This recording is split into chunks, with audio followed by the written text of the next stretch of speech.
안녕하세요. 썰데이입니다. 오늘의 사연 시작하겠습니다. 제 나이 24살. 대학을 졸업하고 1년간 직장 생활하다 관두고 집에서 좀 쉬면서 편의점 아르바이트를 하고 있던 와중 손님으로 만난 사람과 1년 정도 연애를 하였습니다. 그 당시 전 24살, 그는 32살이라고 하였고 나이가 좀 많긴 해서 거절했지만 젠틀하고 유머러스함에 반해서 사귀게 되었죠. 지금 남편은 저에게 첫 남자, 첫 사랑입니다. 남편은 나이가 있던 터라 항상 결혼을 하자고 말했습니다. 사귀는 순간부터요. 참고로 제 상황은 당당한 편은 아니었어요. 그 당시 모아둔 돈은 500만 원 정도였으며 할머니가 저를 키워주셨고 무남 동료에 아버지는 20살 때 돌아가셨고 어머니는 기억이 안 납니다. 누군가와 가정을 이루고 살아갈 수 있을까 생각하던 차에 3개월의 연애 중 놀랍게도 아이가 생겼습니다. 너무 빠르게 생겨서 놀랬어요. 남편은 원래 그 나이 때 남자친구가 있으면 사고 쳐서 결혼한다고, 자기 친구들도 다들 그렇게 결혼해서 잘 살고 있다고 그러더라고요. 그러나 무슨 이유인지 아이가 생긴 걸 안 지 한 달도 안 돼서 유산이 되고 말았어요. 그때 상처가 너무나 컸습니다. 남편도 엄청나게 울었고요. 결혼 여부를 떠나서 너무 아팠어요. 다시는 아이를 갖고 싶지 않을 정도로 말이에요. 그러나 그는 다시 아이를 갖자고 했고, 다시 노력해서 얼른 식을 올리자고 엄청나게 노력을 하더라고요. 아이는 또 생기면 잊혀진다고. 그리고 아이가 한번 생겼으니 부부라고 하면서요. 그렇게 결혼을 전제로 동거를 시작했습니다. 제 주변 친구들은 오빠가 나이가 있으니 결혼이 고픈 것 같다고 이해하라고 하더라고요. 아이는 천천히 갖자고 약속했고 그도 동의했습니다. 참고로 남편은 정말 다정했어요. 술도 안 마시고 조용하고 저밖에 몰랐고요. 친구도 없었어요. 태어난 아기랑 저밖에 정말 모르는 사람이에요. 저를 너무 사랑해서 아이는 나중에 갖고 널 지켜주는 가정을 꾸리게 해준다고 했었는데 그 말에 헤어지지 않고 오히려 그 당시 위로를 받았습니다. 그렇게 아이를 잃고 채 4개월도 안 되어 전 또 임신을 하게 되었습니다. 정말 멍청하죠. 딱 한 번 졸라서 했는데 그날이 그날이었나 봐요. 저는 피임약을 먹으면 속이 울렁거리고 부정출혈을 해서 피임 도구를 사용하였는데 100% 피임은 없나 봅니다. 그렇게 전 또 아이를 가지게 되었어요. 이건 운명이다라고 하면서 키워보자며 울면서 말하는데 사실 임신을 다시 했다는 자체가 불안하고 힘들지만 알겠다고 잘해보자고 하고 결혼을 진행하게 되었습니다. 그의 부모님은 평범했지만 절 좋아하시진 않으셨어요. 알아서 잘 살고 도움은 없다라고 하셨고요. 그리고 제가 모아둔 돈을 합쳐서 그와 함께 투룸 월세를 살게 되었습니다. 혼인신고는 좀 미뤘습니다. 왜냐면 제가 청년 대출을 알아보려고요. 그는 신혼부부 대출도 못 받을 정도로 가진 게 없었어요. 그 당시 그는 가진 게 경차 한 대와 1,000만 원 정도였습니다. 그 사람은 벌이가 일정하지 않아요. 보안업체 경비 같은 일을 하는데 180 정도 받습니다. 그래서 왜 못 모았냐고 하니까 앞으로 모으면 된다고, 어릴 때 철이 없었다고 하더라고요.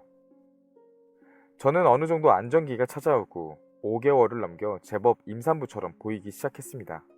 신기하고 행복했어요. 가난해도 그는 저에게 부끄러움 없이 대해줬거든요. 그러던 중 일이 터졌습니다. 제가 남편의 신분증을 찾을 일이 있어서 카드와 신분증을 지갑에서 꺼내게 되었는데 무심결에 본 신분증의 생년월일이 이상했습니다. 8로 시작해야 되는데 앞자리가 7이었거든요. 너무 혼란스러워서 안 본 척 넣어놨어요. 제 나이는 지금 25살입니다. 그러니까 생년월일대로 따지면 남편의 나이는 48살이고요. 남편은 키가 163 정도로 작은 편이었고요. 얼굴은 엄청난 동안이에요. 처음 봤을 때 정말 30대 정도였으니까요. 요즘 저는 정말 미칠 것 같고 잠도 못 자고 속이 터져버릴 것 같습니다. 어쩌다 저에게 이런 일이 일어났나 싶기도 하고요. 이 정도면 사기죄 아닌가요? 진짜 소름이 돋고 치가 떨립니다. 앞으로 전 어떻게 해야 되며 애도 생겼는데 대체 뭐부터 해야 할지 모르겠습니다. 정말 수치스럽고 화가 납니다. 어디에도 말도 못하겠고요. 많은 분들의 조언이 필요합니다. 본 사연 이후 또 다른 피해자분의 제보 글입니다. 제가 앞으로 작성할 내용은 주작 또는 허위는 절대 없습니다. 혼인신고는 안 하시고 같이 살고 계신 것 같은데 제 글을 보시면 그 사람과 반드시 헤어져야만 하는 이유가 적어도 10가지 이상은 되실 거예요. 사기 결혼 당했다는 글을 쓰신 글쓴님과 저 같은 피해자가 더 이상 나오지 않길 바라며 쓰는 장문의 글이 될 것 같습니다. 앞서 말씀드리자면 숨 쉬는 것마저도 거짓뿐인 사람인 것을 알면서도 왜 지속된 만남을 유지했는지 궁금하실 텐데요. 처음부터 그런 것은 아니었지만 나중에는 그간 뜯긴 금전적 피해를 따박따박 받아내기 위함이었습니다. 지금 글쓴이님이 알고 계신 남편의 이름이 그 이름이 아닐 수도 있습니다. 제가 아는 이름의 인물과 동일 인물인데 개명했을 수도 있다는 가정하에 제가 나열해 볼 테니 만약 공통점이 많거나 동일 인물로 여겨질 때는 과감히 남편과 헤어지시라는 취지에서 써봅니다. 동안 얼굴, 그러니 나이를 속일 수 있었겠죠. 그러나 치아 상태를 한번 보세요. 앞니 중 한 개는 손으로 툭 건드리면 빠집니다. 저도 나중에 알았어요. 다시 맞춰서 끼워 넣으면 감쪽 같습니다. 술은 입에 대지 않으나 담배는 거의 골초 수준 아닌가요? 주민등록번호 알고 계실 테니 탈탈 털어보세요. 사기 전과범입니다. 키는 말씀하신 대로 163 정도. 저랑 나란히 서면 저보다 작았습니다. 생년월일은 72년생 맞고요. 폰번호를 수시로 바꾸죠. 그리고 사과할 때 눈물로 호소하는 타입이고 이 세상에 너와 나 단둘뿐인 것처럼 다정하게 대해주는 타입 맞나요? 중년 여성분들이 좋아하실 만한 드라마를 꼬박꼬박 챙겨보는 타입이고요. 갑자기 연락이 안 돼서 뭐라고 하면 꼭 어디가 다쳤다, 병원에 있느라 연락 온 줄 몰랐다는 핑계를 자주 대지는 않나요? 영화 화차의 주인공처럼 사진 찍는 걸 굉장히 싫어합니다. 사귀었던 사이인데 단 한 장의 사진도 없었어요. 시부모님께 가끔 전화는 하시나요? 니들끼리 알아서 잘 살라고 하며 전화하지 않아도 된다고 했으면 그거 역할 대행 초빙한 걸 거예요. 제가 아는 그 사람이 맞다면 아버지는 돌아가셨거든요. 시베리안 허스키 2마리 키우는 커다란 정원이 있는 2층이 본가라고 얘기를 했다면 그놈이 확실합니다. 포항에 홀어머니 모시고 사는 남동생 하나가 있습니다. 주변에 친구가 그리고 전혀 없어요. 전혀요. 결혼식은 혹시 올리셨나요? 만약 올리지 않으셨다면 가족들과 인연을 끊었기 때문이고 만약 결혼식을 하셨다면 100% 아니 1000% 역할대행 하객들일 겁니다. 그놈이 맞다면요. 저 같은 경우 이 사람과 어떻게 만나게 되었냐면 제가 자주 가던 PC방이 있었는데 집에 있는 컴퓨터 사양이 안 좋아 포토샵이나 일러스트 작업이 버벅대길래 그 PC방의 사정을 이야기하고 N번 자리에 포토샵 일러스트 프로그램을 깔아서 거의 고정석 수준으로 작업하곤 했어요. 그렇게 단골로 드나들다 보니 PC방 사장님이랑 친해졌는데 그게 바로 그 사람입니다. PC방 회원 가입할 때 작성했던 회원 정보를 받는지 저랑 동갑이라며 친근하게 다가왔고 캔 음료도 서비스로 제공해주며 저한테 유독 다정하게 많이 챙겨줬었습니다. 어느 순간 자연스럽게 영화 보러 가자는 이야기가 나왔고 그게 제 첫 데이트였습니다. 그 사람과 사귄 지 3개월째로 접어든 크리스마스 이브날 그 사람 집, 그러니까 망우동 소재의 월세 원룸텔에 처음 놀러 갔다가 서리봉투 더미 안에 온갖 고지서랑 독촉장 같은 걸 모아둔 게 있어서 살펴보게 되었습니다. 얼굴은 동안인데 말투와 행동이 전혀 동갑처럼 느껴지지가 않아서 기회를 엿보다가 그 사람이 담배 사러 갔을 때 훔쳐보게 되었죠. 저랑 동갑도 아니었고 알고 보니 나이가 한참 많은 오빠였습니다. 서류 더미 사이에 주민등록증 앞뒷면 카피해 놓은 A4 용지도 있었는데 보니까 그동안 칭했던 이름이 만약 홍길동이었다면 실제 이름은 홍길당이었던 거죠. 그래서 홍길동은 누구 이름이냐고 하니까 남동생 이름이라고 하더라고요. 사귄 지 3개월 동안 저랑 동갑인 줄 알고 길동아 길동아 하고 이름 불렀는데 갑자기 홍길당 오빠가 돼버린 겁니다. 이름과 나이를 속인 이유는 저한테 관심이 있어서 나이대 레벨을 맞추려고 했다네요. 말도 안 되는 소리죠. 이름과 나이를 속였을 때 바로 헤어지자고 했으나 결국 용서하고 계속 사귄 바보천치가 바로 접니다. 거짓말로 인해 많고 많은 사건이 있었는데 그때마다 다시는 거짓말을 하지 않겠다는 각서랑 손편지를 기가 막히게 잘 씁니다. 다정한 멘트와 눈물로 사랑 감정에 호소하는 능력이 정말 탁월하고요. 눈물 연기를 어찌나 잘하는지 연기자나 배우 쪽으로 나갔으면 아카데미상 여러 번 휩쓸 인물이기도 했습니다. 그리고 둘 사이에 다툼이 생길 것 같으면 강목으로 자기 팔뚝을 내려쳐서라도 깁스를 하고 올 것 같습니다. 내가 이렇게 다쳤는데 아직도 그 얘기로 싸우고 싶냐? 내가 다 미안해. 그만 싸우자라는 식으로 유도도 하고요. 그런 놈한테 정신이 팔려서 이직하면서 받은 퇴직금을 떡하니 빌려줬습니다. 그리고 휴대폰 명의도 3개나 빌려줬고요. 지금은 어떤지 모르겠지만 그때 당시는 1인당 5회선까지 명의가 가능했어요. 그 사람은 PC방 운영하면서 가게 전화랑 TV, 집 TV 등등 1인당 개통 회선수를 초과해서 더 이상 휴대폰 개통이 어려우니 명의 좀 빌려달라고 했습니다. 전 또 그걸 믿고 그 간사한 현올림에 속아 전혀 망설이지도 않고 빌려줬었는데 뭐에 홀린다는 표현이 어떤 결과를 초래하는지 큰 깨달음을 얻게 되었죠. 그 사람이 하는 말에는 전부 다 뜻이 있습니다. 결혼하자고 자주 언급하는 이유, 깊은 사이끼리 금전 문제로 싸우지 말자라는 뜻입니다. 난 너에게 결혼을 논할 만큼 진중하게 사귀는 입장이다 라는 말은 그만큼 널 사랑한다 라는 말이고요. 결혼하면 어차피 네 돈 내 돈 없다 라는 말은 그러니 저번에 꿔준 돈 갚으라는 얘기는 밀어둘래? 이거입니다. 재벌 정도는 아니지만 시베리안 허스키 2마리가 원 없이 뛰어놀 수 있는 마당과 정원이 있는 2층 집이 본가라고 합니다. 정원 관리하는 분하고 매일 집 청소하는 분을 고용할 정도로 여유 있는 본가라면서 먹고 살 걱정은 없을 거라고도 하고요. 결혼할 때 아마 며느리한테 집 한 채 정도는 시원하게 해주실 거라며 돈 갚으라는 얘기 좀 안 하면 안 되겠냐고도 합니다. 그렇게 본가가 여유 있으면 부모님께 손 벌려서 내 돈부터 갚으라고 했더니 다 큰 자식이 자금줄 막혀서 손 벌리면 아버지랑 엄마 심장이 얼마나 아프겠냐고 하면서 절대 그렇게 못하겠다고도 합니다. 훗날 그 사람 남동생과 통화를 하게 되었는데 형이라고도 부르기 싫다. 그 새끼 때문에 가뜩이나 쪼들리는 살림이 더 쪼들린다. 그 새끼 말 하나도 믿지 말라고 하더라고요. 시베리안의 허스키는커녕 병아리 한 마리 키울 여유도 없다라고 합니다. 아버지는 돌아가시고 호르몬이 모시고 산다라고 하고요. 그리고 아버지 돌아가셨을 때도 전화번호를 하도 자주 바꿔서 연락이 잘 안 돼 장남 없이 장례식을 치렀다고 합니다. 지 아버지 돌아가신 줄도 모르고 아버지 엄마 운운하며 효자 행세하다가 나중에 제가 얘기해줘서 그 사실도 알게 되었습니다. 나중에 알고 보니 PC방 사장도 아니었습니다. 아는 형과 함께 동업 투자한 거라 PC방 사장이 2명이라고 하더니 그냥 PC방 알바였고요. 이건 어떻게 알게 되었냐면 여차저차한 사정으로 그 PC방이 폐업을 하게 되었는데 보증금 반환 받으면 저한테 꾼 돈부터 갚으라고 했더니 건물주가 보증금을 안 빼줬다 어쩐다 핑계를 대더라고요. 초기 이상해서 2층 임대라고 써진 현수막에 있는 번호로 전화를 했는데 마침 부동산이 아닌 건물주 번호였던 거죠. 전혀 본 적도 없는 여자가 대뜸 전화해서 보증금 반환 어쩌고 하면 괜한 오해를 살까봐 결혼할 사이라고 둘러댔습니다.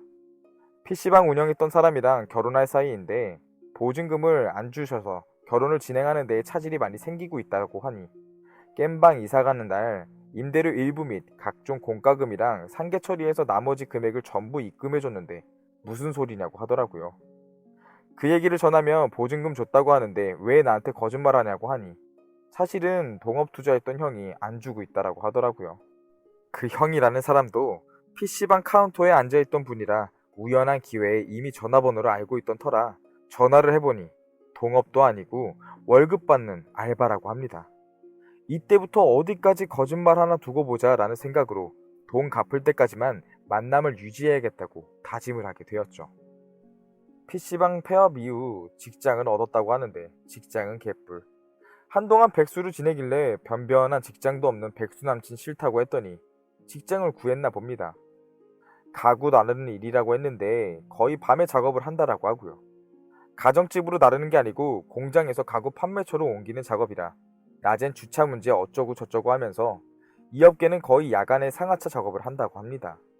그런데 월급이 180만 원이랬다가 150만 원이랬다가 또 급여일이 매달 5일이라고 했다가 매달 30일이라고 했다가 나중엔 일당으로 받는다고 했는데 일당 금액이 너무 들쭉날쭉인 겁니다. 많게는 하루 30만 원, 적게는 5만 원 등등 갭 차이가 정말 컸고요. 너무 앞뒤가 안 맞아서 위치 추적 어플 깔아놓고 일하는 시간과 겹치는 장소로 가보았습니다. 멀지 않은 곳이라 가봤더니 간판에 피망 맞고 포커게임 이런 식으로 써있는 곳이더라고요. 그러니까 하루 종일 거기 앉아있다가 돈 따면 하루 30만 원, 돈을 못 따면 하루 5만 원, 일당 벌었다고 하는 게 이거였습니다. 며칠 후엔 아예 작정을 하고서 퇴근 후 부랴부랴 그 포커게임방이 보이는 카페에 자리 잡고 커피 마시면서 잠복을 하고 있는데 그놈이 게임방으로 들어가는 모습이 보이더라고요. 몇 분 후에 그놈한테 전화를 했습니다. 게임방에서 전화를 받으면 게임 소리가 들릴 게 뻔하니 밖으로 나와서 내 전화 받는 걸 지켜보고 있는데 전화기 너머로 숨을 헐떡이며 가쁜 소리를 내고 있었습니다. 그러면서 하는 말이 지금 장롱 나르느라 너무 힘들어 죽겠다. 정말 숨이 차네. 엄청 바쁘니까 이따 전화할게. 라고 하길래 수고가 많다고 하고 전화를 끊어줬습니다.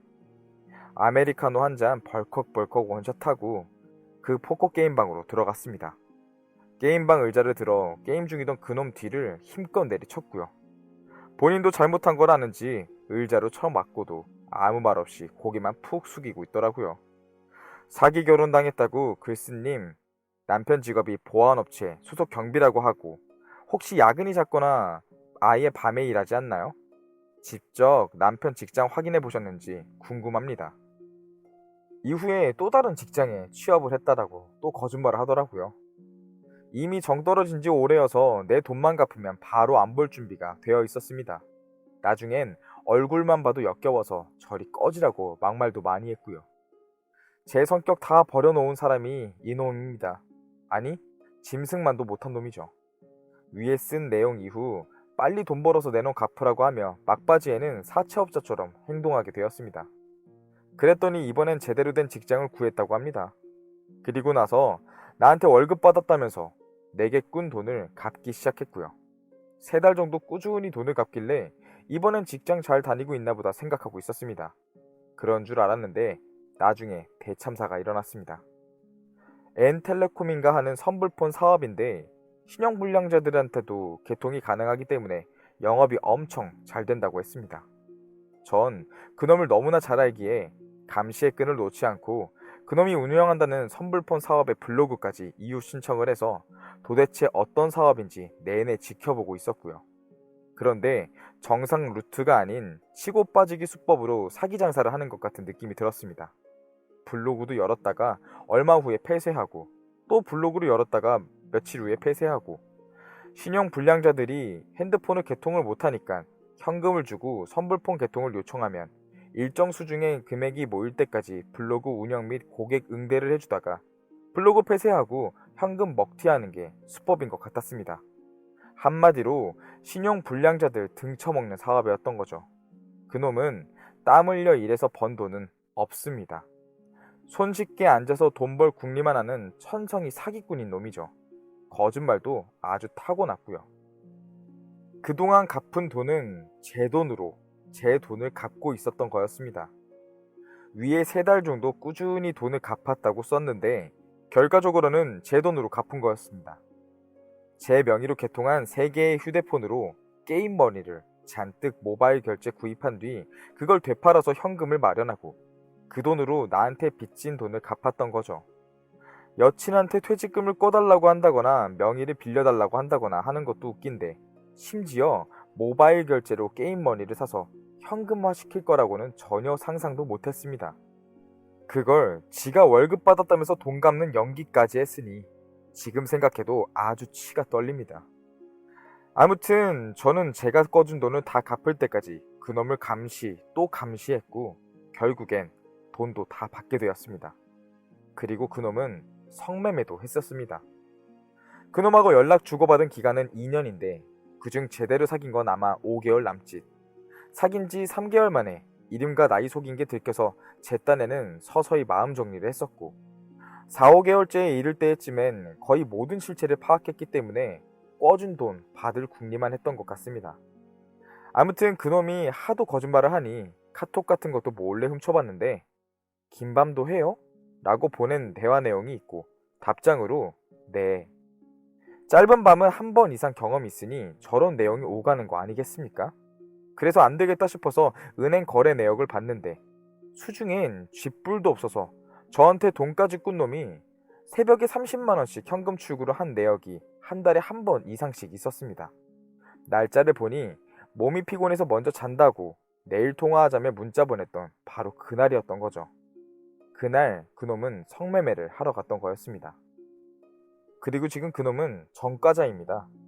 앞서 언급한 선불폰 개통 사기에 관한 이야기인데 블로그 운영할 때는 이유 추가해서 염탐하고 블로그 폐쇄해 놓으면 또 그놈 휴대폰을 뒤져서 새로 운영하는 블로그 주소 알아내서 이유 추가하고 염탐질을 계속하게 되었습니다. 다수의 피해자가 눈뜨고 코베이는 걸 보면서 도저히 그냥 넘어갈 순 없었거든요. 거짓말에 하도 질려서 남자 볼 때 1순위가 거짓말 안 하는 남자일 정도로 대인마당에 숨쉬는 것까지 거짓인 그놈을 계속 깝치게 놔둘 순 없었습니다. 그래서 블로그 캡처본과 증거가 될 만한 그 일당 무리들의 대화, 통장 거래 내역을 캡처하여 경찰 관계자인 지인을 통해서 제보를 하게 되었죠. 통신 판매업 위반과 사기 혐의로 기소됐는데 법정에는 안 가봤으므로 판결이 어떻게 났는지는 정확히는 모르고 교도소에서 징역 8개월인가 실형 살고 나온 것으로 알고 있습니다. 당시 여자친구였던 제가 제보했다라는 것을 그놈은 아직까지도 모를 거고요. 다행인 게 그놈은 저희 집 위치를 잘 모릅니다. 사실 안다고 해도 우리 집에 찾아와서 난동 부릴 배짱이 있는 놈도 아닙니다. 막바지에는 거짓말한 거 들통나서 맨날 저한테 뺨 맞고 코피 터지면서도 쥐 죽은 듯 가만히 맞고만 있던 그놈이니깐요. 사기당했다고 글 쓰신 님 한번 이 글 보셨으면 좋겠습니다. 지금은 나이만 속인 걸로 알고 계실 테지만 만약 제가 아는 그놈이 맞다면 이제부터 시작일 겁니다. 슬슬 터질 겁니다. 처음엔 저도 믿었던 사람이었고 믿음직해 보였던 사람에게서 믿음이 사라지자 그때서야 비로소 눈이 환해지더라고요. 그의 실체가 또렷하게 보이기 시작했다는 겁니다. 자신을 보여줄 수 있는 가장 큰 부분인 나이를 속인 사람이 달랑 그거 하나만 과연 속였을까요? 만약 그놈이 맞다면 그놈의 레파토리는 똑같습니다. 그놈의 계획은 이제 겨우 시작일 거고요. 어서 하루빨리 정리하셨으면 좋겠습니다. 사연 이후 글쓴이님의 후기입니다. 누군가 저에게 웃음보다는 동정과 위로받는 것에 익숙해져서 사리분배를 못했던 것 같습니다. 대학 졸업은 말 그대로 졸업만 하고 아무것도 제대로 해놓은 게 없었습니다. 나이를 20살이나 넘게 속일 거라고 생각 안 했으며 정말 저에게 필요하고 도움이 되는 사람이라 생각했는데 멍청한 저를 탓해야겠죠. 키가 작아도 돈은 못 벌어도 이런 자존감도 의욕도 없는 저에게 평생의 동반자라고 생각했는데 억장이 무너지고 가슴이 쓰려서 손이 다 떨립니다. 제가 같이 살면서 민증 볼 일도 아무것도 없었습니다. 그 또한 확인하지 않은 저의 잘못이 크죠. 아이는 지우든가 최대한 제가 키우지 않는 방향으로 알아보려고 합니다. 지우려고 하니 크기도 컸고 보호자도 없어서요. 시설에 맡기는 것도 알아보려고 합니다. 멍청하고 무능한 엄마는 없는 게 좋을 것 같습니다. 그리고 전 혼자 아무도 연고도 없는 다른 지역으로 이사가서 살려고 합니다. 남편? 아니 그 사람과는 이제 모른 채로 나이에 걸맞지 않게 잠수로 마무리를 하려고 합니다. 그는 모르게 이 모든 걸 진행할 생각이고요.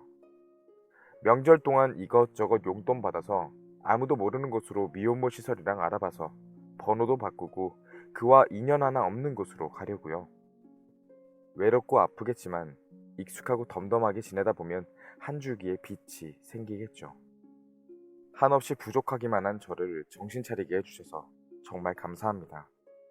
저를 위한 말들은 새겨듣고 행동하려고 합니다. 이걸 끝으로 남자는 정말 안 만나도록 하려고요. 아이가 저 같은 삶을 살지 않는 게 제가 이 세대에 도움을 주는 일 같습니다. 감사합니다. 이렇게 본 사연 전부 읽어드렸는데요. 구독자분들께서는 어떻게 생각하셨을까요? 정말 차라리 주작이었으면 좋을 안타까운 사연이었는데요. 사연도 사연이지만 더 이목을 끌었던 부분은 바로 또 다른 피해자인 한 제보자분의 글이었습니다. 사실 글을 본 후 수많은 댓글들 중에 다른 피해자분들이 아주 많았는데요.